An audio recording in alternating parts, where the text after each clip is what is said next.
Fala pessoal, tudo band? Eu estou aqui ao lado do professor Felipe Soares, o treinador do Barreiras Futebol Clube, que começa a sua trajetória no Campeonato Baiano Série B já neste domingo. Deixa eu dar boas-vindas para ele e seja bem-vindo aqui à Band FM. Professor, tudo bem? Tudo bem, agradeço o teu convite, estar aqui participando e conversando com vocês. Para mim é um prazer estar na cidade e um prazer também estar falando com vocês aqui nesse momento. Ô Felipe, eu queria saber um pouco da sua trajetória, né? Como é que foi que você entrou nessa vida de treinador? Você não foi jogador, né, como a maioria dos treinadores costumam fazer nessa migração de ex-jogador para treinador. Como é que foi o seu início no futebol como treinador? Cara, eu queria muito ter tido essa trajetória, porque acho que como toda criança eu quis ser jogador de futebol e cheguei muito perto desse sonho. Foi por um detalhe, eu não era bom, ficou só nesse detalhe aí. O que aconteceu? Cara, não, acho que eu entendi que para ser jogador de futebol existe um nível técnico, claro, mas um nível mental, um nível de entrega, de dedicação, mas principalmente essa parte técnica eu não tinha essa capacidade, mas o futebol é meu sonho e eu tive que estudar muito para tentar estar envolvido no meio, né? Quando eu tinha 22 anos eu tirei minha primeira licença, na licença C, na AFA, que é a Federação Argentina, e eu iniciei essa carreira no mundo do futebol como auxiliar do Sub-17 do Tiradentes, é um time da capital lá do Ceará, né? E comecei como auxiliar, depois me tornei analista, depois tive a chance como um treinador interino, numa troca de treinadores no Sub-17. Trabalhei Sub-17, Sub-20 Tiradentes. E depois de 2 anos lá na instituição do Tiradentes, eu tive a chance de ir para o Ceará Feminino. E trabalhar no futebol feminino do Ceará. O Ceará é uma instituição gigante, né, um dos maiores clubes do Nordeste. E coincidentemente era o clube que eu ia para o estádio para torcer, para assistir. Acho que quando você vem para o lado de cá, você deixa de ter aquela paixão por um time específico, né? Acho que hoje o time que eu torço é o time da minha casa, da minha família. E hoje eu sou Barreiras, né? Porque eu vou torcer pro time onde eu tô, porque eu preciso vencer para alimentar meus filhos. E depois do Ceará Feminino, tive uma passagem boa no Ceará Feminino, né? Consegui todos os títulos de base lá a gente conseguiu conquistar, né? 17, 20, 16 e algumas participações no Campeonato Brasileiro. Tive chance também no futebol profissional no feminino lá do Ceará. E foi quando apareceu a primeira oportunidade para o futebol profissional masculino, que foi justamente no Tiradentes, que era o primeiro clube que eu tinha trabalhado. Lá a gente disputou a segunda divisão do Campeonato Cearense e era um clube que tinha muitas dificuldades financeiras, mas a gente conseguiu classificar para a segunda fase, algo que o clube não conseguia desde quando tinha sido rebaixado. E aí passei por outros clubes, né? Passei pelo Crateús, Caucaia, inclusive Crateús, né? Que tem uma coincidência massa que aqui em Barreiras tem uma colônia de crateuense, vamos assim dizer, né? Um dos fundadores da cidade. E lá foi o meu primeiro título no futebol profissional. A gente foi campeão da terceira divisão do Campeonato Cearense, conquistando acesso também para a segunda. E aí, ultimamente, o último clube que eu trabalhei foi o Nacional de Patos, né? Nesse meio termo também eu tirei a licença B da Federação Argentina. Hoje eu curso a licença A, né? Tudo feito na Argentina. E o último trabalho agora foi no Nacional de Patos, né? No Campeonato Paraibano. A gente conseguiu deixar o time em 5º colocado, terminamos com a melhor ataque da competição, mesmo tendo as folhas mais baixas. E assim, com chance de classificação para a Série D, né? Vai depender agora do Souza, do Serra Branca, os outros times que estão na competição, para ter uma vaga para eles, mas seria algo histórico também para o clube. E foi quando o Armando me ligou, que é o executivo aqui, apareceu o convite de estar aqui no Barreiras.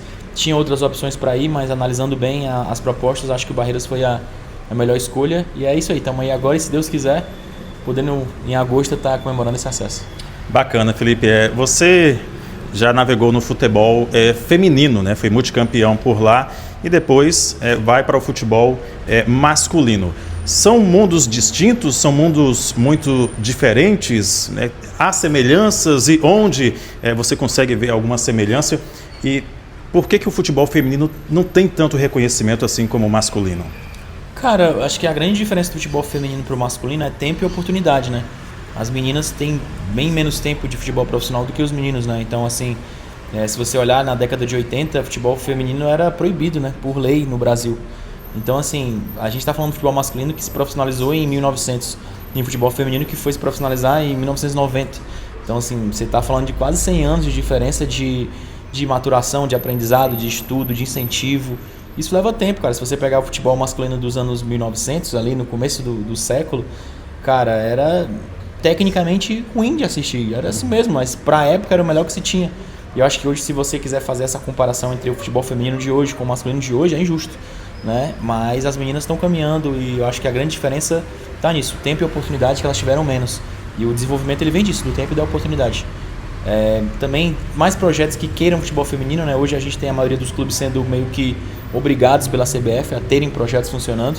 Não sei se essa é a melhor maneira.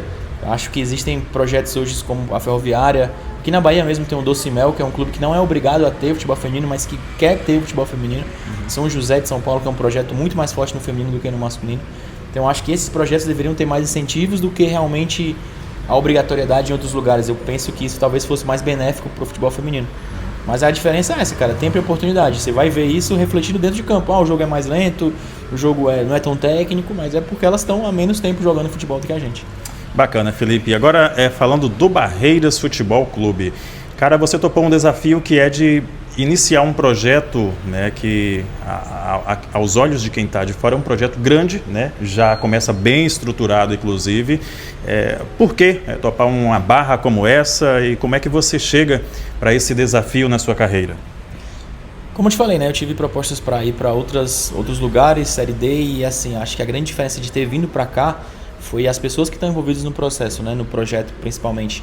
O Armando é um cara que é o nosso executivo hoje, um cara que sabe tudo de futebol baiano, ele tem uma reputação bacana aqui na Bahia, é um cara vencedor, e quando ele me mostrou os jogadores que ele tinha trago para cá, e você poder trabalhar com jogadores desse nível de qualidade, como o Lucas, como o Gilmar, como o Sampaio, enfim, são jogadores assim que eu costumo dizer que dirigir um time de futebol é como dirigir um carro, né? Então assim, você dirigir uma máquina é muito bom, então poder ter esse contato com eles no dia a dia, eu acho que seria muito vantajoso para mim de aprender.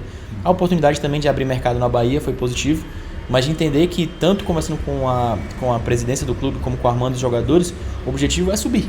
Então assim, você chegar num projeto não para participar de uma divisão, mas você está todo mundo engajado no objetivo, os investimentos estão sendo feitos para subir, cara, assim, isso é muito positivo para a sua carreira, porque você vai colocar, se Deus quiser, né, um acesso no currículo. Sim. Mas de poder trabalhar com os melhores, com as pessoas querendo o melhor, você trabalha no nível de exigência mais alto, e isso é vantajoso. Então, eu acho que a maneira que o projeto está sendo feito, acho que esse foi o maior diferencial. Não conhecia nada da cidade, não conhecia nada da região. Para mim foi uma surpresa saber que Barreiras é mais longe de Salvador do que de Palmas, por exemplo. Então, e aqui é muito diferente do que a imagem que a gente tem de Bahia quando se mora no Ceará, ou quando se passeia em Salvador, se passeia, enfim. Então, assim, está sendo legal descobrir tudo isso, mas respondendo diretamente a tua pergunta, o maior atrativo com certeza foi o poder competitivo que a equipe tem.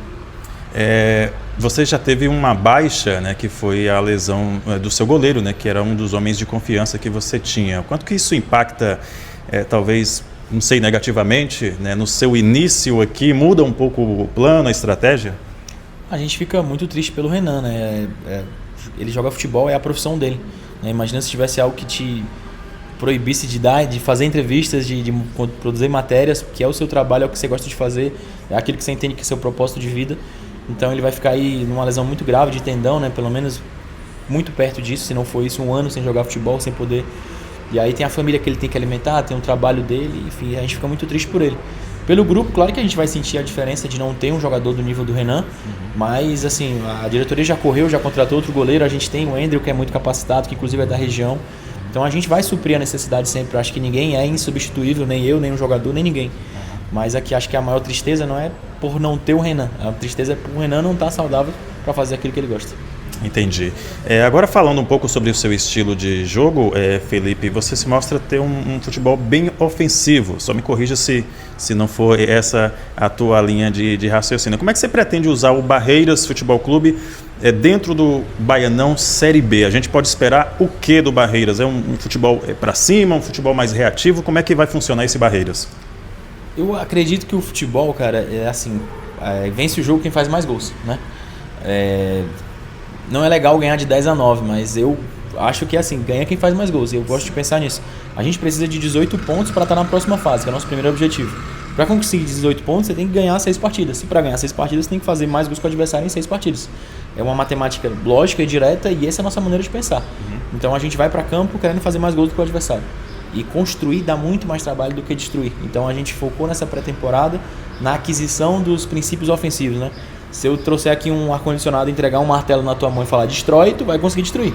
Agora se eu colocar todas as peças de um ar-condicionado e falar constrói, cara, aí haja vídeo no YouTube pra gente conseguir consertar, e pode ser que provavelmente a gente não faça esse ar-condicionado funcionar. Então a gente trabalhou muito nisso e a gente quer ver isso dos jogadores. Eu acho que a direção já tinha estudado esse meu perfil antes de me trazer, eles trouxeram conscientes e os números nos últimos trabalhos mostram isso. A gente conseguiu ou ter o melhor ataque ou ter o segundo melhor ataque. Nos últimos 2 campeonatos estaduais que eu disputei, o artilheiro da competição foi do nosso time, né? Tanto o Pingo agora no Paraibano, quanto o Rogerinho lá no Crato, enfim. Então, poder ajudar o time a produzir mais, é isso que eu penso de futebol. E aí é isso, são 9 jogos, a gente tem que ganhar 6 para estar na próxima fase. Nesses 6 primeiros jogos, com certeza, o que a gente mais quer é fazer mais gols do que o adversário. E a gente vai tentar traduzir isso na nossa maneira de jogar. Bom, no domingo Barreiras já recebe o Camaçari. O que você pode falar desse adversário? Certamente você já estudou, já teve algumas informações. O que você pode dizer, né, do seu adversário do domingo? O Camaçari é um time que tem dificuldades, né? A gente fica sabendo de algumas situações lá, trocou de treinador agora, mesmo antes da estreia. Financeiramente é um clube que só conseguiu registrar 10 jogadores no bid até agora. Vão cair mais, não vão cair, vai usar o sub-20. Então é um time que no Campeonato Baiano Sub-20 não faz uma boa campanha, mesmo. Então se vai utilizar esses jogadores, são jogadores que não estão tendo um bom desempenho recente. Mas no futebol não existe jogo fácil, ainda mais numa divisão de acesso onde é tiro curto. Você só vai ter um jogo aqui, um jogo fora, um jogo aqui. Pra gente é fundamental nesse jogo conseguir os 3 pontos. E pelo que a gente sabe até agora do Camaçari, que não é muita coisa, não são notícias muito positivas. E aí o nosso principal trabalho do lado de cá é conscientizar todo mundo que, independente dos problemas, dentro de campo são 11 contra 11. Então a gente precisa querer mais, estar mais preparado, não baixar a concentração e em nenhum momento deixar o que vem de fora do campo não afetar o que tem dentro de campo. Lá dentro a gente precisa resolver e precisa terminar o jogo com mais gols do que o adversário. Você teve uma safra aí de atletas que você ainda não tinha trabalhado, né? E você talvez já conhecia um ou outro, mas hoje, a gente está gravando hoje, quinta-feira, o Felipe já teria o time ideal, os 11 iniciais para iniciar uma partida? Essa é uma pergunta de $1 milhão, né? Vamos assim dizer. Hoje a gente tem algumas dúvidas em relação ao time titular, mas é aquela dor de cabeça boa.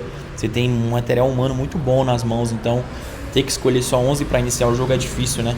Você tem o Andrew que vem performando bem, mas você tem o John, goleiro recém-contratado, que é um cara já bicampeão baiano da primeira divisão pelo Alagoinhas. Você tem outras situações para resolver dentro de campo. Estou te dando só esse exemplo especificamente do goleiro, mas é aquela dor de cabeça boa. A gente tem uma ideia de como a gente quer jogar, a gente performou bem nos amistosos, nos últimos amistosos principalmente, só que exatamente os 11 eu pretendo resolver essa dúvida ainda até sábado ali à noite, porque domingo esse time precisa estar em campo com somente 11 e aí era mais fácil se a federação mudasse o regulamento para a gente jogar com 12 e aí talvez fosse um pouquinho mais fácil. Só para dar uma pincelada aqui no geral, a gente sabe que o futebol brasileiro hoje está surgindo uma safra de novos treinadores, né? Você se enquadra, né? Você é um jovem ainda, tem 32 anos. E como é que você vê esse novo momento e também essa não paciência, talvez, dos clubes quando o treinador começa a, por exemplo, engatar 2 ou 3 derrotas e aí já vem aquela pressão de demissão e tudo mais. Como é que você vê esse momento e essa questão da não paciência com o trabalho de um treinador no Brasil? Respondendo a primeira parte da tua pergunta, eu fico muito feliz que eu estou tendo espaço e outros treinadores jovens também estão tendo espaço, né? Foi muito bom pra gente, fala assim, novos treinadores. Que o Rafael Gonais, treinador do Mirassol, tenha feito uma boa temporada no ano passado, que o Felipe Luiz tenha feito uma boa temporada no ano passado. Então, e agora a gente tem, por exemplo, Adriano no 13, que é um treinador jovem, que está fazendo um bom campanha na Série D, se não me engano, tem o melhor ataque da Série D, é líder no seu grupo. Enfim, acho que isso é muito positivo, né? Quanto mais eles forem melhores, mais mercado abre para mim e para outros mais jovens, né? Entender que a idade, ninguém é novo e nem é velho para fazer nada. Você tá pronto ou você não tá pronto. E o futebol brasileiro precisa dessa oxigenação, precisa novas ideias, né? A gente precisa deixar de jogar como foi campeão do mundo em 2002. A gente precisa ganhar em 2026, precisa ganhar em 2030, a gente precisa ganhar mais. Então, para isso, tem que ter novas ideias. Eu acho que, respondendo a primeira parte, para mim, eu fico muito animado e muito grato a Deus por estar participando desse momento da reformulação e ser uma peça nesse jogo gigante, nesse tabuleiro gigante. Sobre a questão da cultura, desculpa, respondendo a tua segunda pergunta, é algo que vai demorar muito, cara, para a gente chegar num patamar de estabilidade que outros lugares no mundo têm. Mas, assim, não é algo que vale a pena você se descabelar ou dar murro em ponto de faca, como se fala no Ceará. Não sei se fala assim também. Sim, aqui na Bahia. Também. É o que é. O futebol, ele é movido pelo resultado, e se você não alcança o resultado, você não tem que ficar, pelo menos eu penso assim, né, ficar se martirizando, tendo que dar entrevista, se explicando. Não conseguiu os resultados, vamos saber o que foi que aconteceu e vamos para a próxima. Seria bom ter mais tempo para trabalhar E uma das coisas muito boas de ter feito uma pré-temporada longa foi essa, de ter conseguido. Domingo eu não tenho desculpas para não apresentar nossas ideias em campos, porque a gente teve tempo para trabalhar.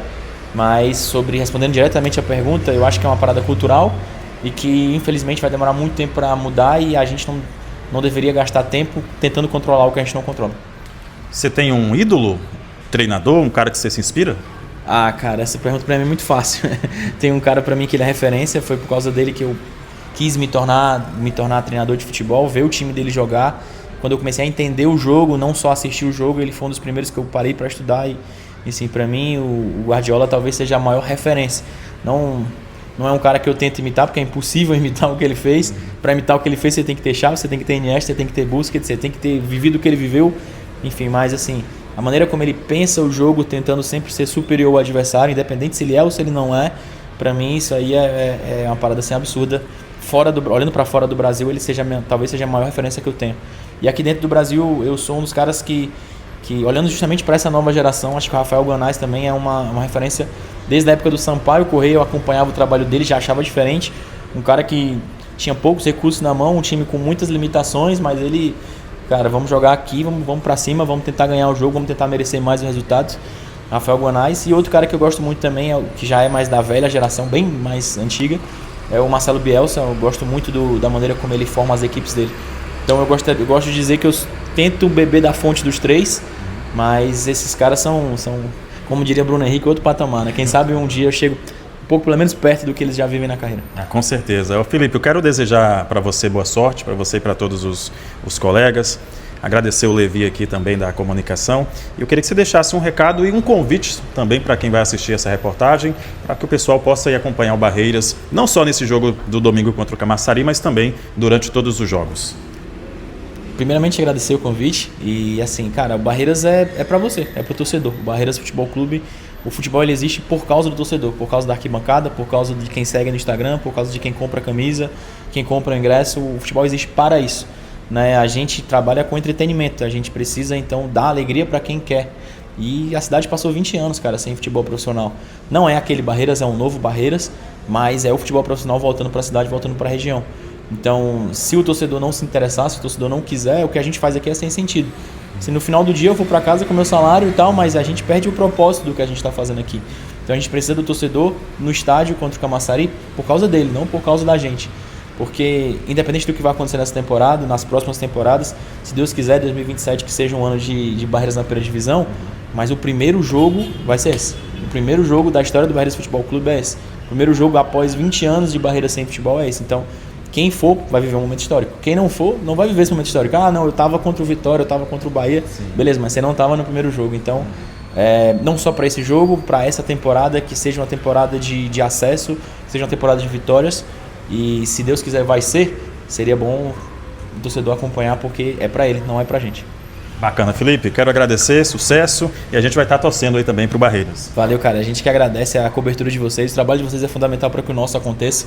A gente precisa que vocês deem visibilidade, deem voz para que as pessoas conheçam a gente, para que o torcedor não chame só o treinador, é o Felipe, não é o camisa 10, não, é o Rafael. Então, essa proximidade é graças ao trabalho de vocês. Então, agradecer e se Deus quiser, estamos aqui para mais entrevistas na frente, para a gente falar mais ainda do Barreiras. Bacana. Esse é o Felipe Soares, treinador do Barreiras Futebol Clube, time aqui da cidade de Barreiras, que estreia nesse domingo diante da equipe do Camaçari às 4 da tarde no Geraldão.